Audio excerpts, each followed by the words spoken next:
तो चलिए एक प्रैक्टिकल केस स्टडी के साथ कैसे आप सेक्शन 194 क्यू के तहत जो टीडीएस आपने डिडक्ट किया उसको आप पे करेंगे, कैसे जो है आप उसके रिगार्डिंग टीडीएस रिटर्न फाइल करेंगे।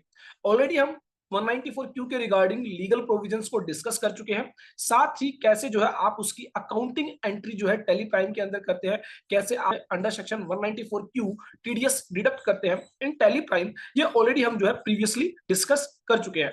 तो यहाँ पर हमारे साथ एक प्रैक्टिकल केस स्टडी है जिसके तहत बेसिकली जो है जनवरी, फरवरी, मार्च जो लास्ट क्वार्टर है फॉर द फाइनेंशियल ईयर 23-24 जिसके रिगार्डिंग टीडीएस रिटर्न्स फाइल की जानी है। तो यहाँ पर हम एक बार देख लेते हैं कि बैलेंस शीट के अंदर जो है ड्यूटी एंड टैक्सेस में करंट लायबिलिटीज हेड के अंदर यहाँ पर जो है हमारे पास कुछ टीडीएस लायबिलिटी है, जैसे कि टीडीएस ऑन रेंट जो कि सेक्शन 194 आई के तहत टीडीएस डिडक्ट किया गया है। टीडीएस अंडर सेक्शन 194 क्यू के तहत जो टीडीएस डिडक्ट किया गया है जो कि है 6,050 रुपए की अमाउंट और 4,100 रुपए की अमाउंट जो कि आउटस्टैंडिंग है जिसे हमें पे करना है। तो ऑलरेडी हम कैसे आप रेंट की पेमेंट पर टीडीएस डिडक्ट करते हैं, कैसे आप सेक्शन 194 क्यू के तहत परचेज ऑफ गुड्स के केस में टीडीएस डिडक्ट करते हैं, ऑलरेडी हम अच्छे से डिस्कस कर चुके हैं। तो यहाँ पर हम एक बार देख लेते हैं। आप देख पाएंगे कि जनवरी, फरवरी, मार्च तीनों महीनों के अंदर जो है रेंट पर टीडीएस डिडक्ट किया गया है। जो फरवरी एंड मार्च वो पेमेंट कर दी गई है, लेकिन सॉरी जो जनवरी और फरवरी की जो पेमेंट है वो कर दी गई है। यहाँ पर मार्च की जो पेमेंट है वो अभी आउटस्टैंडिंग है टीडीएस के रिगार्डिंग, वो हमें पे करनी है। और उसके अलावा जो है यहाँ पर जो 194 क्यू के तहत टीडीएस डिडक्ट किया गया है 1 जनवरी से लेकर 31 मार्च तक, तो वो हमारी यहाँ पर जो अमाउंट है 203,900, तो जो कि जो है 4,100 रुपए जो है वो डिडक्ट किया गया है in the month of March. तो कैसे अब हम इसे जो है पे करेंगे और कैसे टीडीएस रिटर्न्स के अंदर जो है हम इसको जो है अपलोड करेंगे, वो सभी हम डिटेल में डिस्कस करने वाले हैं। तो टीडीएस ऑन रेंट की अगर मैं बात करता हूं या फिर TDS under section 194 Q, similar way में आपको पे करना है, कोई अलग प्रोसीजर नहीं है। जैसे आपने अदर्स सेक्शन के तहत टीडीएस डिडक्ट किया है उसको आपने पे किया है, सेम वे में आपको जो है 194 क्यू के तहत आपने जो टीडीएस डिडक्ट किया गया है, 194 आई के तहत रेंट के रिगार्डिंग जो आपने टीडीएस डिडक्ट किया है वो आपको पे करना है। चालान के समय आपको ध्यान रखना है सेक्शन वाइज अलग अलग चालान आपको डिपॉजिट करना है। तो यहाँ पर हम जो है रेंट के रिगार्डिंग अगर बात करें तो for the month of March जो है हम यहाँ पर चालान पे करेंगे, और परचेज ऑफ गुड्स के रिगार्डिंग जो है 194 क्यू के तहत जो है मार्च मंथ का जो हमने टीडीएस डिडक्ट किया है उसके रिगार्डिंग हम पेमेंट करने वाले हैं। तो इसके लिए आपको लॉगिन करना है इनकम टैक्स पोर्टल पर। इनकम टैक्स पोर्टल पर आपके जो भी क्रीडेंशियल्स है, जो भी आपका टेन नंबर है और जो भी आपका पासवर्ड है, उसके जो है तहत आप यहाँ पर जो है लॉगिन करेंगे। लॉगिन करने के बाद जो है आपको यहाँ पर ई फाइल के तहत ई पे टैक्स का ऑप्शन दिया गया है जिस पर आप क्लिक करेंगे। यहां पर आपको न्यू पेमेंट पर क्लिक करना है।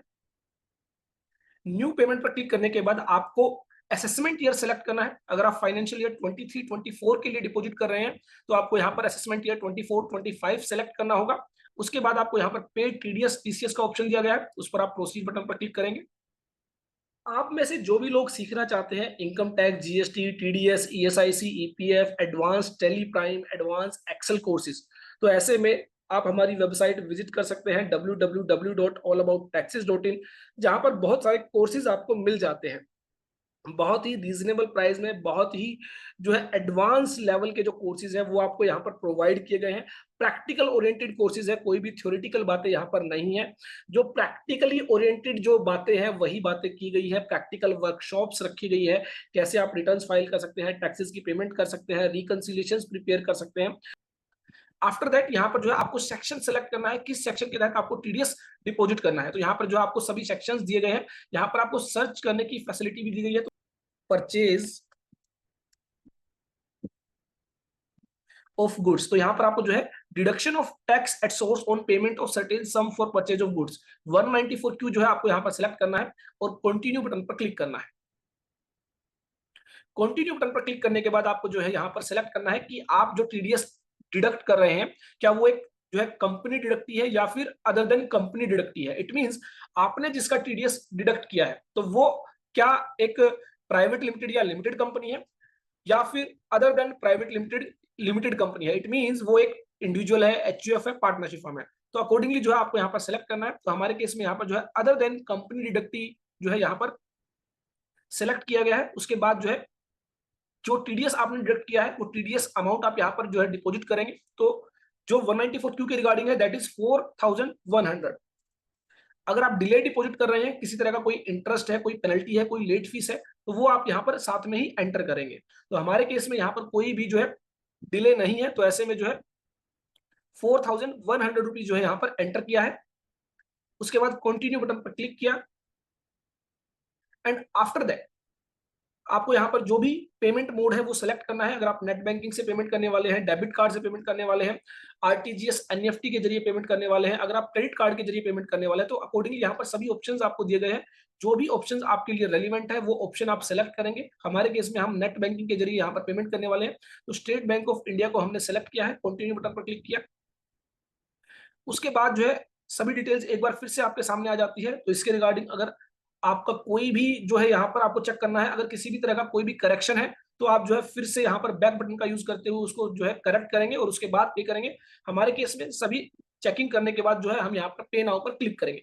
अगर आप इसको बाद में पे करने वाले हैं, आप चाहते हैं कि अभी पेमेंट ना की जाए, तो पे लेटर का ऑप्शन भी आपको दिया गया है, जिसके जरिए आप जो है बाद में भी इसकी पेमेंट कर सकते हैं। तो पे नाउ बटन पर यहाँ पर हम क्लिक करेंगे और जो है कुछ इन्फॉर्मेशन जो है आपको यहाँ पर दी गई है, तो वो इन्फॉर्मेशन आप केयरफुली रीड कर सकते हैं। कुछ इंस्ट्रक्शंस है कि अगर मान लीजिए आप पेमेंट करते हैं, पेमेंट नहीं होती है, तो उस केस में आपको क्या करना है। तो काफी सारी बातें आपको यहाँ पर बताई गई है। जो टर्म्स एंड कंडीशंस है उनको आप एग्री करेंगे और सबमिट टू बैंक पर क्लिक करेंगे। इसके बाद जो है ये आपको जो है आपकी नेट बैंकिंग जो भी आपका बैंकिंग पोर्टल है उस पर आपको शिफ्ट करेगा। यहाँ पर जो है आपकी जो भी यूजर आईडी है, जो भी पासवर्ड है, वो आप एंटर करते हुए जो है टीडीएस की पेमेंट करेंगे। सक्सेसफुली पेमेंट के बाद कुछ इस तरह का चालान जो है वो आपके सामने आ जाता है। तो इस तरह बेसिकली आप 194 क्यू में जो टीडीएस आपने डिडक्ट किया है उसको आप पे करेंगे। सिमिलर वे में जो रेंट के रिगार्डिंग जो टीडीएस है आपको कुछ इसी तरह से पे करना है, बस आपको वहां पर 194 क्यू की जगह 194 आई जो है वो सेलेक्ट करना है। तो इस तरह आप जो है टीडीएस की पेमेंट करेंगे। और चलिए अब हम देखते हैं कैसे हमें इन चालान के साथ जो है टीडीएस रिटर्न फाइल करनी है।